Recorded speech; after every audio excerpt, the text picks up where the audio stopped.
m'agafa això per a accelerar-me la mascareta per a que me sentiu millor. Bé, en primer lloc, moltíssimes gràcies a tots els que esteu allà i els que esteu així per haver vingut a aquesta sessió i sobretot gràcies a David per aquesta fantàstica ponència i els treballs que ha estat fent durant aquests mesos sobre la situació que hem viscut arran de l'activació de mecanismes sancionadors a l'estat d'alarma. Jo tractaré de ser breu i cenyir-me a algunes coses que me suscita el que has anat comentant, algunes coses que me suscitaven els escrits que ja tens publicats sobre això, alguns d'ells els teniu, bueno, un d'ells està penjat en la web del seminari i és un article ben interessant junt amb tants altres materials que ens has posat a disposició. Però aprofitaré també per comentar un parell de qüestions, sobretot dos en les que no estic totalment d'acord, potser perquè no he entès exactament bé la teva posició. I aprofitaré també per fer alguna reflexió sobre coses que crec que hem après o hauríem d'aprendre a partir del que hem vist respecte de com estem aplicant els mecanismes sancionadors que té l'Estat en temps de pandèmia. A tall d'introducció,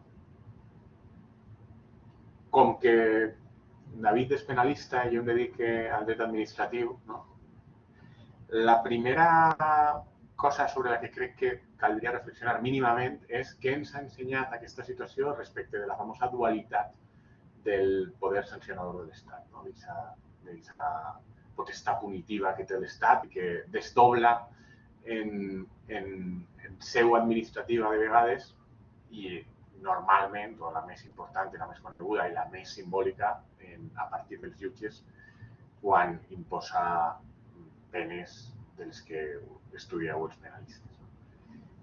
Perquè crec que tenim ahir un cert embolic que s'ha anat complicat i que aquesta situació de pandèmia ha posat de manifest. I es tracta només de les qüestions més greus que les sanciona el dret penal i les qüestions no tan greus que les sanciona el dret administratiu. Perquè si és així, i aquesta és la raó, crec que és prou incoherent el sistema en el que tenim per moltes raons. La primera, perquè sembla que hi ha superposicions que no acaben de respondre ben bé a aquesta distinció de coses més greus, coses menys greus. I la segona, i ho comentaves tu, comparant sancions administratives diferents, però se pot fer també la comparança amb sancions penals, que moltes vegades tenim sancions administratives molt més greus, molt més gravoses que les sancions penals. La qual cosa jo crec que ens dona alguna pista de que probablement o no és aquesta la distinció exactament o si és la distinció estem fent coses malament. Jo me permet apuntar que pot ser, a més d'una major gravetat, l'Estat de vegades el que passa és que té diversos mecanismes i això ho planteja voluntàriament de forma provocadora respecte dels penalistes als que suposa que això us posava els pèls de punta, però pot ser l'Estat de vegades té diverses possibilitats de sancions o de mecanismes sancionadors, d'activar mecanismes sancionadors que no depenen tant de les més greus anem a fer-les via penal, les que no són tan greus anem a fer-les via administrativa, sinó que depèn d'avantatges diferencials d'un procediment i un altre. Més pausa, més cautela, més temps per a tindre un procediment en el que et pots permetre dedicar un temps a que les coses s'assenten quan parlem de dret penal, més la intervenció d'un agent extern a l'administració pública, que és el jutge, que li dota d'unes determinades garanties, i en canvi, quan el que necessites és una actuació més taxativa, ràpida, no voldria dir eficaç, però sí que manifeste una certa capacitat d'actuació ràpida i coherent, disciplinada, aleshores utilitzes el dret administratiu. Aquesta idea, que crec que és anatema per a la nostra, tinc la sensació que reflectís moltes vegades millor la realitat del nostre sistema punitiu en la pràctica del que gosem confessar. I potser no és descabellada. Potser no és descabellada. Ara bé, si efectivament, aquesta és la situació. Aleshores, el que crec que ha de caure és la tradicional idea aquesta de la que crec que igual que hem de desconfiar, no, els troians havien de desconfiar de grecs que portaven regals, no? Jo crec que els juristes i els penalistes més encara han de desconfiar d'aquesta idea de que les garanties en el dret administratiu sancionador es poden reduir tranquil·lament perquè com és un dret punitiu en miniatura no passa res. Doncs aquesta idea, que jo crec que és perillosa perquè acaba provocant moltes vegades que s'encomani la pèrdua de garanties també al procediment penal, és encara més perillosa, per no dir que seria directament inacceptable, si la possibilitat d'utilitzar una via o una altra no depèn tant de la gravetat diferencial, sinó d'aquestes altres consideracions que són més d'oportunitat respecte de l'utilització d'un instrument polític. I la situació de pandèmia que hem viscut, en la qual l'Estat va optar de forma descarada i directa. Hi ha un company nostre, Carlos Amoedo, de la Universitat de Coruña, que va fer un article que li van demanar per a un especial del cronista i ell és un gran expert en dret sancionador i ell es va fer un article pràcticament a la setmana, als 10 dies d'haver posat en marxa tot el sistema i l'article el subtitulava com Fast and Furious. No? Deia, la reacció de l'Estat ha sigut Fast and Furious. Per què? És de veres que semblava que l'Estat, front a una situació que era una situació sanitària, l'únic instrument amb el qual es va trobar còmode per reaccionar va ser l'instrument repressiu.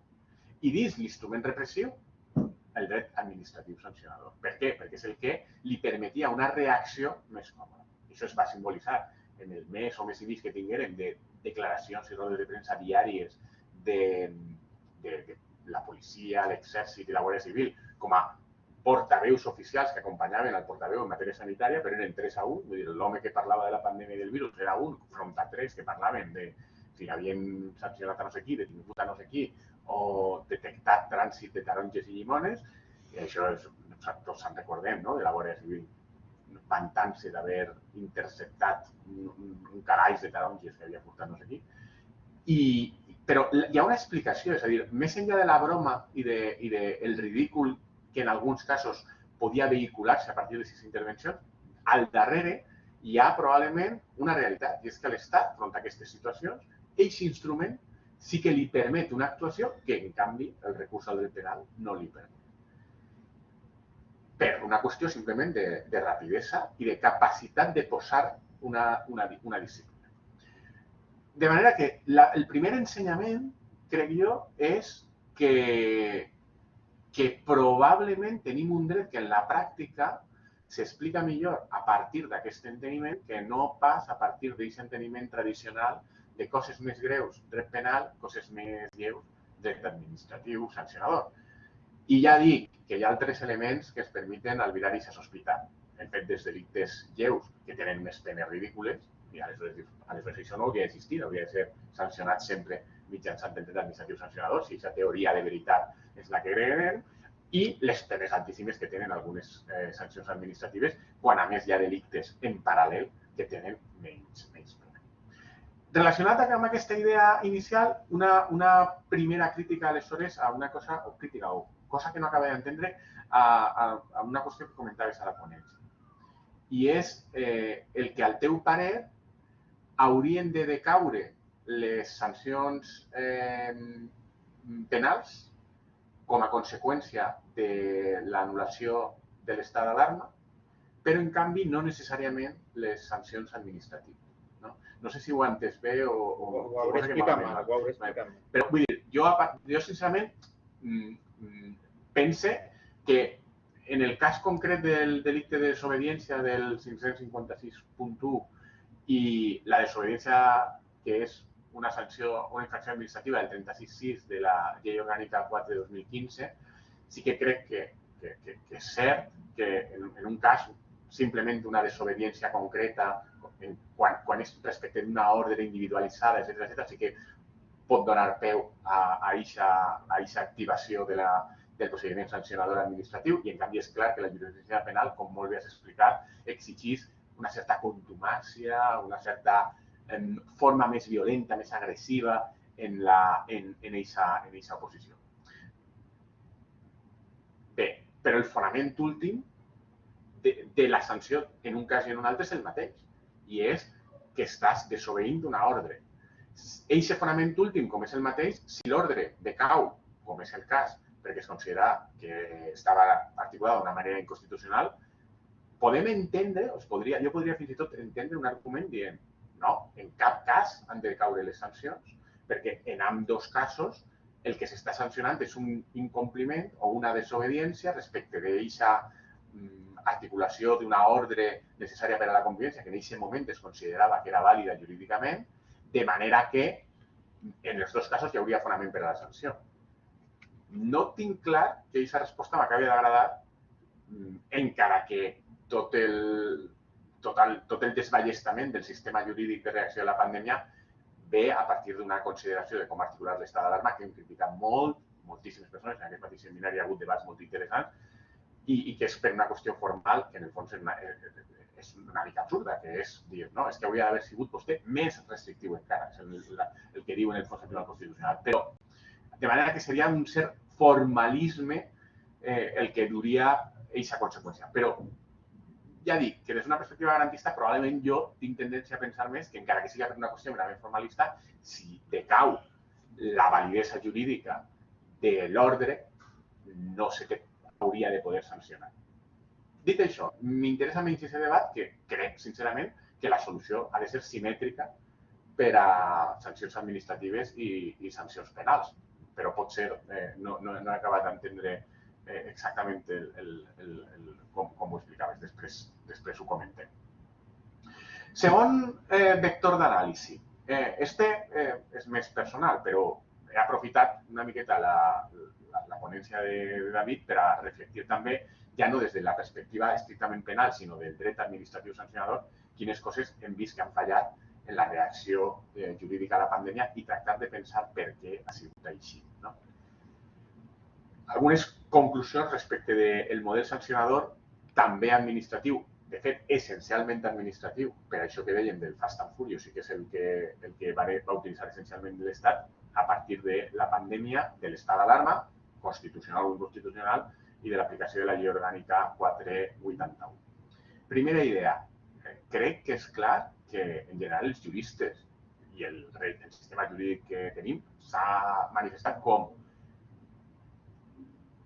poc capaç de reaccionar o de fer front a limitacions de drets. És a dir, en general, ha sigut un sistema jurídic en el que els drets quedaren clarament a disposició de l'Estat i de l'administració des del primer dia amb una mera declaració d'un estat d'alarma, amb una incapacitat de reacció a curt termini que per a la defensa dels drets és important. Fins i tot els que estan d'acord amb la sentència del Tribunal Constitucional no poden negar que va vindre any i mig després, és a dir, quan ja no ha tingut més efecte que en el seu cas anul·lar les sancions. Això jo crec que ens diu alguna cosa sobre que tenim un sistema que si reacciona així de tard i probablement també malament, no és un sistema que tinga capacitat per a protegir en concret els drets de les persones en el moment en què estan sent afectats. Probablement això té a veure amb una llei que és de l'any 81, que s'ha quedat antiga, que es va fer sense pensar en una situació com aquesta perquè no l'havíem viscut, però que també, com és de l'any 81, té una herència del model de repressió i de control de les activitats socials encara més del franquisme que no pas del que tenim ara. I aquest autoritarisme, aquest model autoritari, aquesta relliscada molt ràpida cap a aquest model autoritari, crec que queda ben palès en com, ho comentaves, com acaba sent font de dret una instrucció del Ministeri de l'Interior que es carrega 2 o 3 dècades de jurisprudència penal totalment consistent respecte de quina és la funció del delicte de desobediència i també quan es pot sancionar per la infracció administrativa de desobediència. Dècades d'una jurisprudència, 3 o 4, penal, consistent en aquesta matèria, que s'havia estès també al dret administratiu, poden quedar esborrades i ser ignorades absolutament tranquil·lament durant mesos per una ordre interpretativa que fa el Ministeri de l'Interior. A mi em resulta fascinant i crec que demostra que hi ha un problema. I si no se va a sancionar a la gent per aquestes coses és per una qüestió diferent sobre si l'estat d'alarma tenia cabuda o no a partir d'aquestes consideracions formals sobre si és alarma, si és excepció, si hi ha hagut suspensió de no, que no tenen res a veure amb això.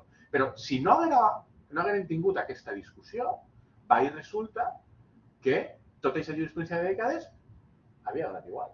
No havia donat igual del tot perquè és de veres que quan no havia hagut conformitats i quan la gent s'havia oposat a la sanció i l'havia recorregut, en alguns casos, no en tots, però sí, se començava a albirar una certa tendència majoritària, els jutges estaven donant la raó a les persones que recorrien les multes i en via penal no estaven sancionant emparant-se en aquesta jurisprudència. És a dir, no havia donat totalment igual, però havia donat igual des de la perspectiva que això era a posteriori per a la gent que recorria i ja sabeu que tenim molts mecanismes, sobretot en via administrativa, per desincentivar aquests recursos, més enllà del fet d'haver-te de preocupar, de buscar advocat, de pagar-te aquest assessorament moltes vegades, el fet de reduir la multa per el pronto pago. No? Vull dir, tenim fins i tot aquest xicotet xantatge per a incentivar el pagament, no? Que el Tribunal Constitucional ha entès que era constitucional. És a dir, sincerament, me pareix que ens hem de plantejar com és possible que siga el sistema tan poc rígid front possibles violacions. En aquesta mateixa línia, crec que també els juristes tenim una certa responsabilitat, perquè hi ha coses que, no sé, que demostren potser certa incompetència, que no es llegim les normes. Part de la discussió que tenim organitzada respecte a l'estat d'alarma, sincerament, jo crec, tinc el convenciment que està originada en que gran part de la comunitat jurídica pensa que, o pensava, ara ja no, perquè m'ha après, però pensava inicialment que la capacitat de reacció d'un estat d'este i de qualsevol altre front d'una situació d'emergència estava limitada als estats d'excepció, setge i alarma. I desconeixien, fins i tot aplicadors i fins i tot algunes administracions públiques, que hi ha altres lleis que permeten també reacció. És a dir, el desconeixement sobre la llei d'emergències sanitàries probablement és una explicació del recurs ràpid i en exclusiva a l'estat d'alarma. Per dur que sona dir-ho, però crec que se pot intuir que és part de l'explicació del desficaci que hem tingut durant mesos. I en aquest mateix sentit, és increïble que hi ha vegades que no es llegim les normes. L'article 1, a més és l'article 1 de la Llei Orgànica 4/2015, el primer de tots, el primer, és a dir, és que si no te llitges el primer article, diu que quan s'acaba la vigència d'un estat d'alarma d'excepció o setge, decauen les competències sancionadores que s'hagin pogut donar i decauen totes les actuacions sancionadores menys les sancions fermes, que ja han tingut fermesa. Això ho diu l'article primer i sembla que és un article que, no sé, està oblidat i ningú ha considerat que s'havia d'aplicar. A mi em resulta, sincerament, molt sorprenent. Probablement, però, aquest article és un article que té poc de sentit, perquè amb el model sancionador actual que tenim, és evident que en un estat d'alarma que normalment hauria de durar poc, o un estat d'excepció que també ha de durar normalment poc, clar, ara tenim aquests estats d'alarma llargs que probablement són una demostració més de que la resposta jurídica raonable d'una situació com aquesta és un estat d'alarma, però en un estat que ha de durar poc, en el model actual que tenim de procediment administratiu sancionador, perquè és garantista, no te dona temps a posar la sanció. Clar, eixa norma està pensada per a un model de procediment administratiu sancionador d'abans del 81, d'abans del 78, de la llei d'ordre públic dels anys 50. Perquè ahir sí que donava temps a sancionar i que la sanció acabara sent ferma de manera ràpida. I per això tenim aquesta previsió. I això em porta a una altra idea, i és que probablement gran part dels problemes que tenim de la llei 481, també en matèria sancionadora, tenen a veure amb una no actualització a l'ordenament constitucional.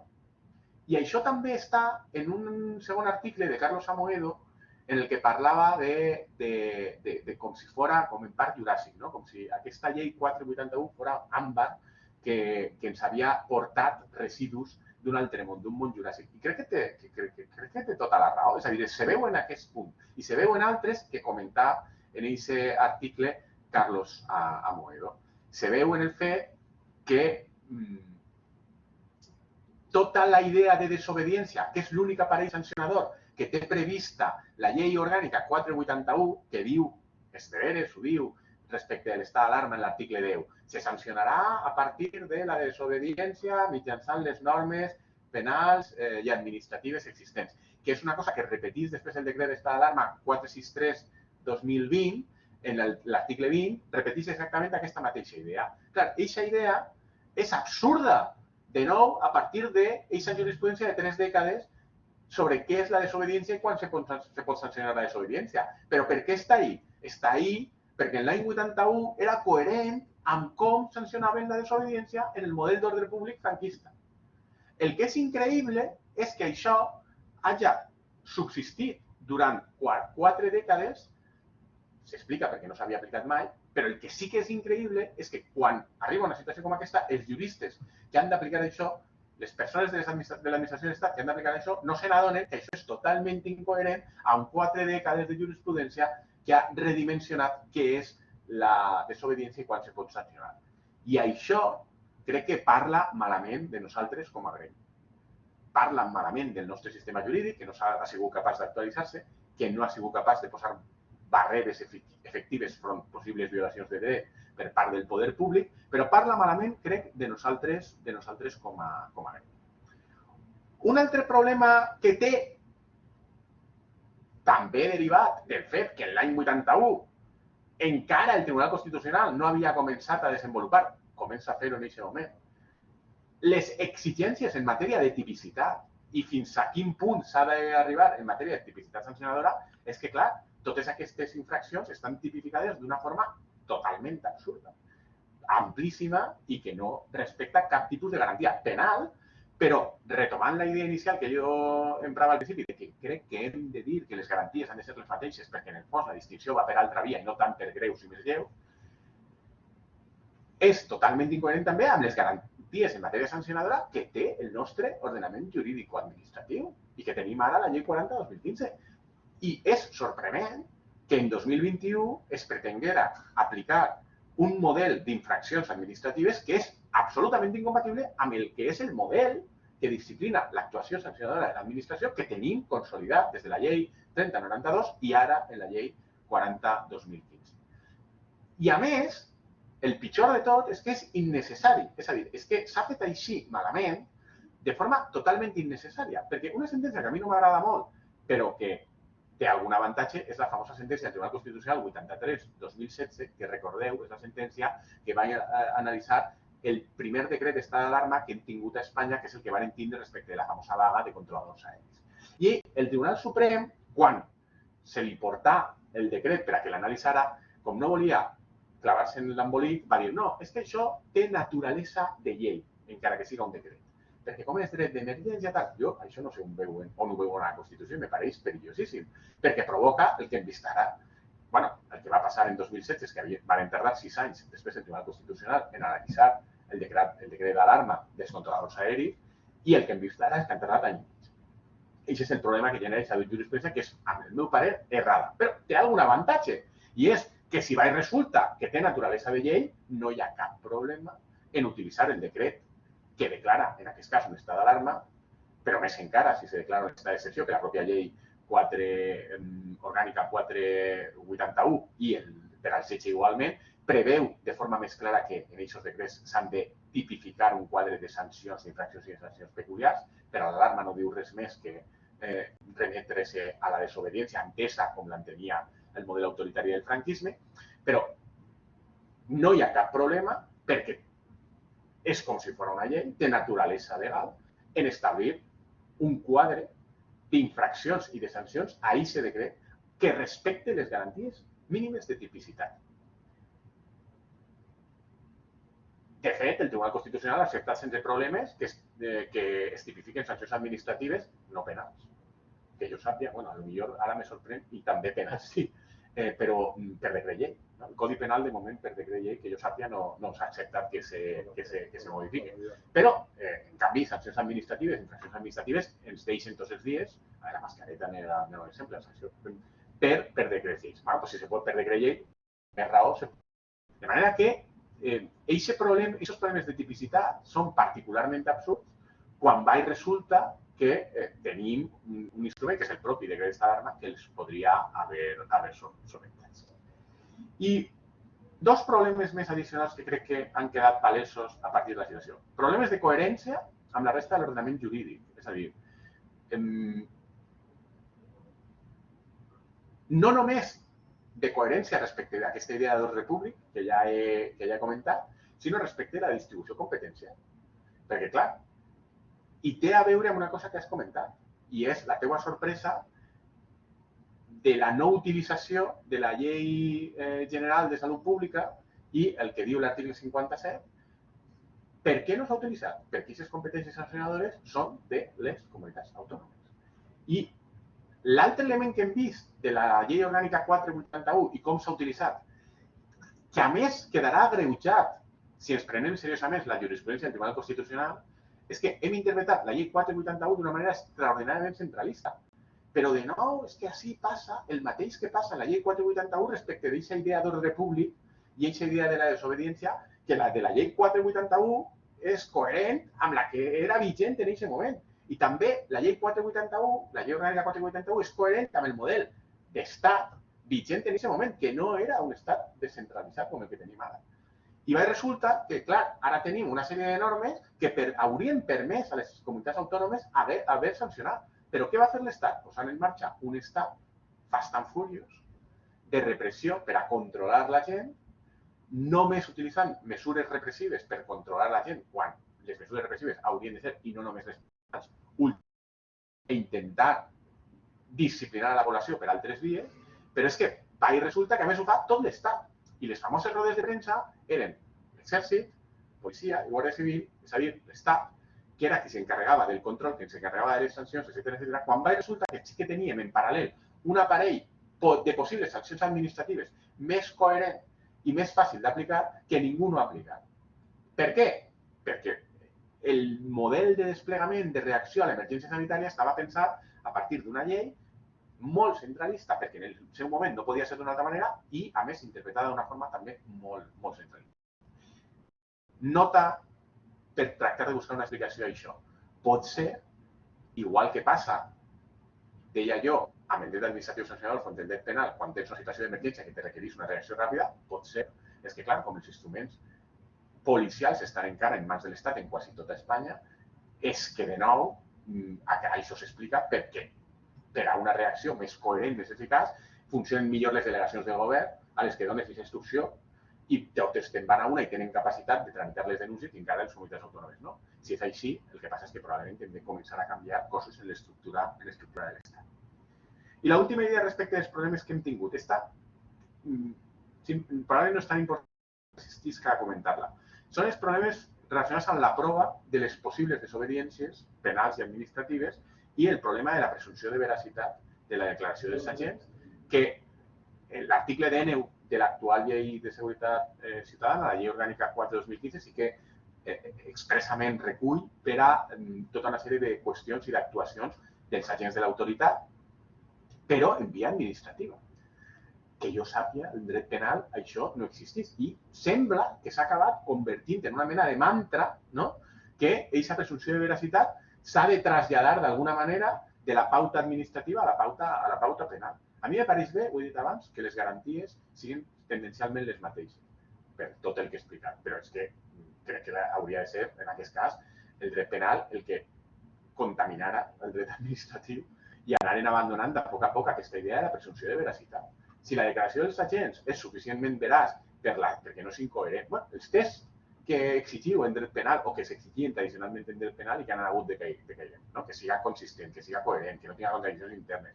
I, evidentment, que no hi hagi cap prova en contrària, perfecte, però la presumpció de veracitat per se que estableix la Llei de Seguretat Ciutadana és, crec jo, perillosa. I algunes de les coses que hem vist durant la pandèmia, al meu parer, ho demostren. Últimes idees, i replegant les últimes idees teues. De cara al futur, què fem?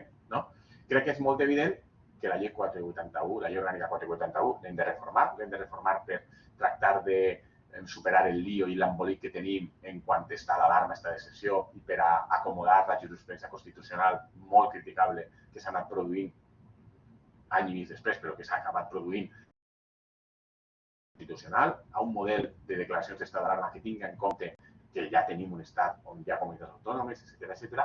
Però a més és que tenim una experiència dels problemes que ens ha suposat, per exemple, per a generar un model de restriccions per a situacions que són més o menys estables, que no són una alarma puntual, una situació puntual en la que has de reaccionar durant una setmana, 2 setmanes, sinó que tenim una situació que s'està perllongant ja vora 2 anys. Estem a punt d'arribar als 2 anys.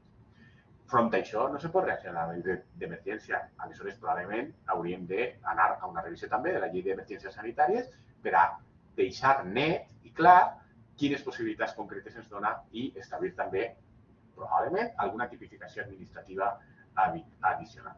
Haurien d'eliminar, crec jo, la previsió, si reformem la llei orgànica 481, aquesta previsió que les sancions administratives decauen quan s'acaba la declaració d'estat d'alarma, perquè això no és compatible amb un model procedimental com el que tenim ara, que és el necessari a un estat democràtic, i haurien d'establir i deixar clar, i que ho deixarà clar el legislador, no el Tribunal Constitucional, si efectivament aquests decrets tenen valor de llei o no, i si el legislador vol que continuen tenint valor de llei, aprofitar aquesta possibilitat perquè també tinguin la possibilitat d'establir un quadre d'infraccions i sancions i que més o menys, a més, la pròpia llei exigís que es faci per evitar aquests problemes. Però, i acabem amb això, una segona crítica a una cosa que comentaves a l'exposició, que és la proposta del nou tipus penal imitant el model xinès.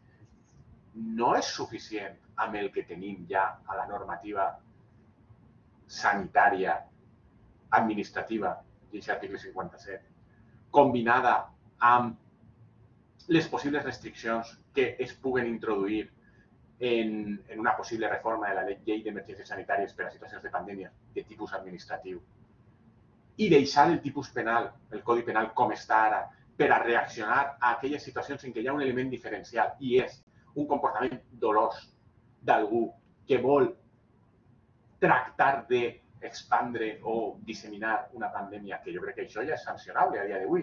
És a dir, quin és el valor afegit que ens aportaria aquesta nova tipificació?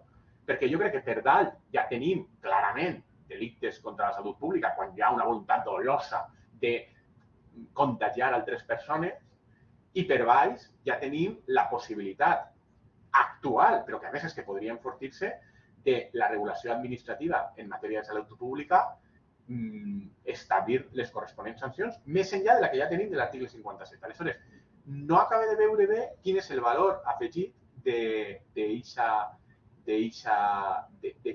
afegitó, d'aquest nou tipus penal.